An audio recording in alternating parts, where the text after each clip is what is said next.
On June 15th, 2023, just 3 days before Father's Day, a horrifying crime occurred in the peaceful village of New Richmond, Ohio. It left the community in disbelief and sorrow. The incident was so disturbing that the prosecuting attorney asked for the highest bond amount ever seen in the county. We're going to ask this court to issue a bond we've never asked for before. I'm going to ask for a bond of $20 million. I hope I never need to request such a bond again. This incident left everyone involved with the question, what could be the motive behind this unthinkable act? Today, we'll take a look into the disturbing case of the Doerman family. On a Thursday, June 15th, 2023, the weather in New Richmond was cloudy and it was around 75 degrees outside. Everything seemed normal, like a typical suburban American day. But this day turned out to be anything but ordinary. In the late afternoon, people noticed a teenage girl running down the road with a look of fear on her face. She was crying out for help, and her cries were filled with desperation. Her main goal was to reach the safety of a nearby firehouse where she could get help for something unimaginable that had happened to her. At exactly 4:18 p.m., a woman driving along Laura Lindale Road saw this teenage girl running with fear and heard her shouting, "My stepfather is killing everyone." Out of concern, she immediately stopped her car and talked to the girl to understand what was happening. Realizing the seriousness of the situation, the woman quickly called 911 to get help for the girl and anyone else who might be in danger. There's a girl running down the street saying that her stepfather is killing everyone in her family. And what did the female say to you? And she says that her stepfather is killing everybody in her house. I did. I'm on the phone with them right now. Did she say how or what was happening? I asked her to get in the car with me, and she said she couldn't leave her family. Deputies received a distressing message through their radio dispatch. They were informed that a man had started shooting, and his own children were the targets of his violent actions. To understand the full story of what happened to this teenage girl and the terrifying events that unfolded, we need to start from the beginning and delve into the details of the situation. In the village of New Richmond, there is a house located along the 1900 block of Laura Lindale Road. This house was home to the Doerman family, which consisted of Chad Christopher Doerman, who was 32 years old, who lived there with his 34-year-old wife, Laura Doerman. Together, they had 3 young sons named Clayton, 7 years old, Hunter, 4 years old, and Chase, 3 years old. Laura also had a teenage daughter named Alexis from a previous relationship who lived with them. The Doerman children were full of lively energy and were very close to each other. They loved spending time with their cherished dogs, playing baseball, and supporting one another through all kinds of situations. However, their story took a darker turn on June 15th, 2023, when Chad Doerman came home from work earlier than usual. He asked his wife, Laura, and their 3 sons to join him in the master bedroom for a nap. At that time, their daughter Alexis was in the family room watching television. Everything seemed normal and according to routine. After lying down with his wife and 3 sons, Chad got out of bed and went towards the gun safe next to his bed. Inside the safe was a Marlin Model HC-22 rifle. He took the rifle out of the safe and loaded it with a magazine containing bullets. Shockingly, he then shot 4-year-old Hunter twice. When the mother, Laura, heard the sound of the gunshots, she woke up and rushed to help her injured son. She immediately started providing aid to him and yelled at her other sons to run to safety. The situation was incredibly alarming and distressing for the family, as Chad's actions were completely unexpected and violent. At that moment, the sister, Alexis, heard the gunshots and quickly went to the master bedroom. When she arrived, she saw Chad holding the rifle, looking furious. Alexis was frightened, but she didn't let fear stop her, and despite the dangerous situation, she bravely attempted to save her siblings. She ran after Clayton to the back of the house, telling him to keep running to safety. But Chad followed them and continued shooting at the boy while he was running out into the backyard. The boy got hit by the bullets and fell down. Chad then came closer and shot him again from a very close distance. After Alexis ran back to the house, she grabbed her other brother Chase and ran away while holding him. As they got close to the road, Chad caught up with them and pointed the rifle at them, telling her to let go of her brother. Chad tried to fire at them, but the rifle didn't fire because it was empty, with no ammunition left. After the 3rd son escaped, he ran to his mother, who had gone outside to help Clayton, who was shot earlier. Meanwhile, Alexis started running toward the nearby Monroe Township Fire Department for help. She told a passerby who stopped to help her that her father was killing everyone as she fled. While there at the house, Chad approached the 3rd boy and Laura. He bit Laura while trying to take her son from her arms. In the struggle, Laura managed to grab the rifle, but Chad shot her through her thumb. Unfortunately, during the chaos, Laura dropped her son, and Chad shot the son in the head. After this horrific act, Chad sat on the side stoop of the house, watching as Laura desperately tried to save her children's lives. It seemed like he wanted to cause her even more pain. The police soon arrived at the crime scene after receiving multiple 911 calls from neighbors and people driving by. Where's he at? He's shooter still on the porch. Get him right here. You got him on the porch. We've asked. That's the last place we've been told. You show me your hands now! Stand up and walk towards us! Stand up now! Walk towards us! Stand up with your hands up! We know we got a visual in the mail. He's not showing his hands and not following commands. Stand up Still now! not showing hands or following commands. His name is Chad Doerman. Chad Doerman. I know, but we can't. People need first aid and he's not complying. And you know he's a shooter, shoot him. We gotta find cover first. We ain't no good if we ain't safe ourselves.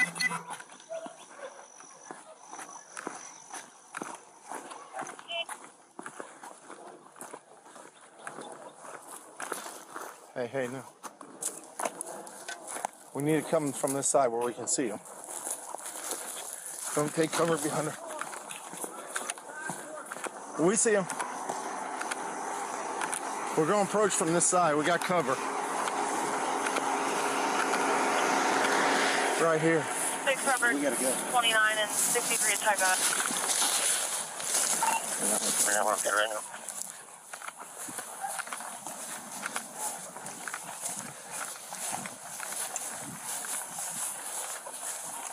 Show us your hands now. Stand up. Stand up. Stand up. Stand up now. Stand up. Stand the up. EMS to stage and air clear is going to go ahead and fly whenever any units can advise. Get your hands out of here. 72. Tell them we're 21. It's in the air. Those guys can confirm that there's people that need first aid, and that's the shooter who's not complying. They need to take care of the I got it. victims. They have to shoot him and shoot him. Man, I ain't trying to hurt nobody. I'm completely sober. Never did drugs a day 63, in my we're life. 21. Get the EMS over here. Well, I did drugs with a flip, but I don't do drugs now. I'm sober. I'm not trying to fight you. 63. Get your butt inside.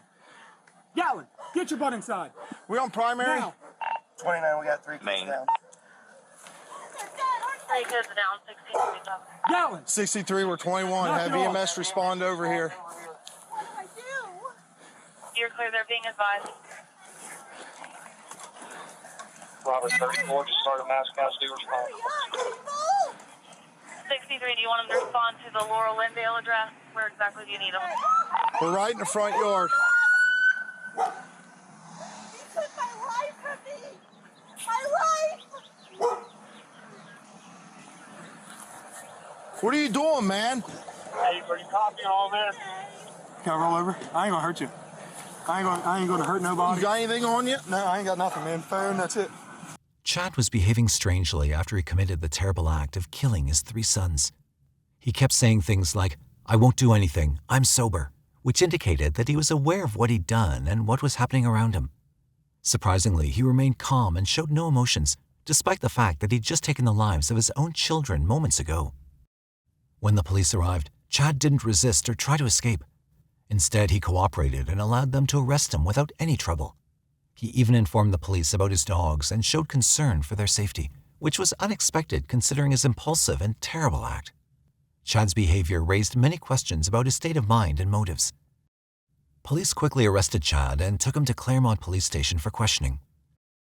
After making sure the area was safe, more deputies carefully checked the surroundings. It was incredibly sad to find 3 young victims who had been shot. They were in critical condition and unresponsive. The boy's mother, Laura, was also found outside the house with a gunshot wound to her hand, which she had bravely endured trying to protect her children. Recognizing the urgent need for help, they quickly provided medical aid to the mother and rushed her to a nearby hospital for treatment. Sadly, by the time the police arrived, all 3 boys had already passed away.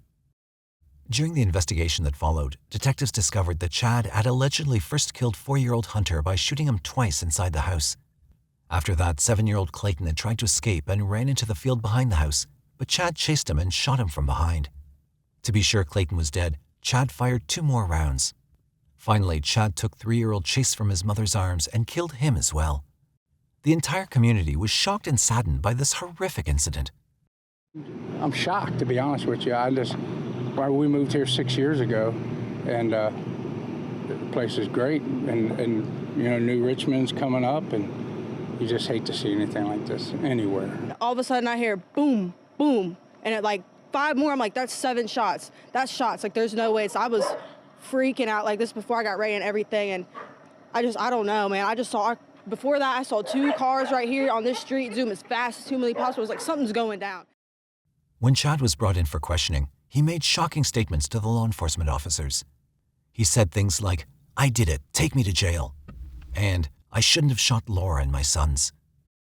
During an audio and video recorded interview, Chad revealed something even more disturbing. He'd been thinking about shooting his son since October 2022 for almost 8 months. He admitted that the thoughts of killing his own children were weighing so heavily on him that he hadn't slept for 3 or 4 days before the murders. It's hard to imagine what could drive someone to do such a terrible thing. Chad faced serious charges of 3 counts of aggravated murder after admitting to shooting his 3 sons with a rifle. After detectives interviewed him, he was then taken to the Claremont County Jail, where he was held without bond. The next day, on June 16, 2023, he appeared in the Claremont County Municipal Court for a hearing to decide whether he'd be granted bond or not. The court took this case very seriously due to the severity of the charges against him. 1 week after the shooting, a grand jury in Claremont County added more charges to Chad's case. In total, there were 21 charges against him, including 9 counts of aggravated murder, 3 counts of kidnapping, and 4 counts of felonious assault. The indictment stated that Chad had planned and thought about the murders beforehand, admitting to having planned them for several months. Chad pleaded not guilty to all the charges against him. His lawyer decided not to ask for bond, possibly because they knew it would be difficult to get him released. The judge, Victor Haddad, saying, "At this point in time, bond's going to be set in the amount of $20 million cash or surety." The county prosecutor, Mark Takulvi, made it clear that he intended to fully prosecute Chad for the crimes he was accused of. First and foremost, I want to start out by expressing the deepest sympathy I have for his family for this unspeakable tragedy. I can't go into a whole lot of facts, all right, because this is a death penalty case, and my goal is to have this man executed for slaughtering these 3 little boys.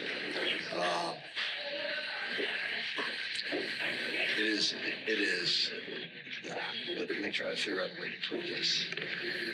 It is an incomprehensible act of horror that he perpetrated on his family. So again, that is my most important focus right now, is to ensure that they're protected and they're safe. And my hope and wish and prayer is that someday we will be able to find peace. But factually, I've said what I said on the record, and I'm going to stick with that. Right? Why was it? How complicated the death penalty is in Ohio right now, and how much extra work it adds to your office? Why was it important for you to seek this? I'll let the facts speak for themselves. He slaughtered his 3 children in the most brutal fashion you could imagine, as I mentioned in court. The extra work is no extra work at all. It's what we do. This merits our attention, and our devotion, and our effort. Thoughts on that initial not guilty plea? That has to be done. This means that Chad will remain in jail until his trial because he was not granted bail. Chad Doerman's next court appearance was scheduled for July 5, 2023 for a pretrial hearing, but no further details have been released by the police. After the tragic incident where Chad allegedly shot and killed his 3 sons, one big question remains unanswered. Why did he do it? As of now, the authorities have not been able to determine a clear motive for the killings. Chad's father, Keith Doerman, who's 51 years old, spoke with the New York Times and said that he and his wife Gloria are still struggling to understand how their son could have done such a terrible thing and murdered his own children. They said he just snapped. There's something going on in his life that he couldn't handle anymore. I can't talk to him. They aren't letting me talk to him, so I don't have any answers. He probably hid a lot of stuff from me. According to their neighbor, Richard Kincannon, Chad Doerman's behavior before the shooting was concerning. He described Chad as having a bad temper and constantly yelling at his wife and kids. Chad treated his wife poorly and seemed angry all the time. This indicates that from the beginning, he was not treating his family well and had a troubled relationship with them. Looking into Chad Doerman's background, investigators examined public records to find possible clues. They found that Chad had a minor criminal history, including a misdemeanor charge of criminal damage when he was 18, but that case was dismissed after restitution was paid. In 2010, he was charged with domestic violence for allegedly choking his father, but that case was also dismissed when the witness didn't show up in court. He also accumulated several traffic infractions and violations, mostly related to speeding. The police had been to his house twice since 2020, apart from the recent incident, but no details about those visits were provided. On the county auditor's website, they found that Chad bought his house, which was a converted manufactured home on 3 acres of land, for $75,000, and the family was up to date with property tax payments. In an important study, Dr. Philip Resnick, a well-known psychiatrist, conducted thorough research in 131 cases of parents killing their children. He published his findings in the American Journal of Psychiatry in 1968. Dr. Resnick identified 5 main reasons for this type of crime, which he called filicide. One reason is altruistic filicide, where a parent believes that their child is suffering too much in a cruel world, and they see killing the child as a way to end their suffering. Another reason is fatal maltreatment, which happens when a child dies due to abuse or neglect, even if it wasn't the parent's intention to kill them. Spousal revenge killings involve harming a partner by targeting and harming their children. Unwanted child killings are where the parent may kill the child because they didn't want them or feel burdened by their presence. Acutely psychotic killings are cases of severe mental illness where a parent may harm their child due to hallucinations or delusions. It became evident that Chad Doerman fit into the category known as family annihilators, joining the unfortunate list of parents who commit such heinous acts, but the motive behind it remains unknown. Rachel Brown, Laura's sister, started a fundraiser on GoFundMe to help with the costs of the funerals for Laura's 3 children. In her heartfelt message, Rachel expresses the immense pain and sadness of losing her sister's amazing kids. She acknowledged that nothing could ever make the situation better or okay, but she asked for people's generosity to help ease the financial burden that came with this tragic loss. Rachel believed that no one should have to go through such a heartbreaking experience, and she appealed to the kindness and empathy of others to support her family during this difficult time. On June 26, 2023, a special event called A Celebration of Life was held to honor and remember the 3 boys who tragically lost their lives. The community members gathered at the First Baptist Church of Glen Estee and wore bright colors as requested by the family to symbolize positivity and hope. Even though it was a sad occasion, people cherished the memories they had with the boys and showed their determination to stand by the family during these tough times. To raise funds and show support, a memorial was organized at a baseball field and T-shirts were sold. The daughter, Alexis, also expressed her wish to participate in a sports tournament in memory of her brothers, showcasing the strength of the family and the love and support they received from the community. May the memory of Clayton, Hunter, and Chase live on, and may this case serve as a reminder to cherish and protect the bonds of family and community. What are your thoughts on this case? What do you think could be the possible motive that made Chad Doerman kill his own sons? We'd love to hear from you. If there's a case you'd like us to cover, don't hesitate to drop your recommendations in the comment section below. And don't forget to like, share, and subscribe to our channel for more captivating true crime stories. Until next time, stay safe and keep your eyes peeled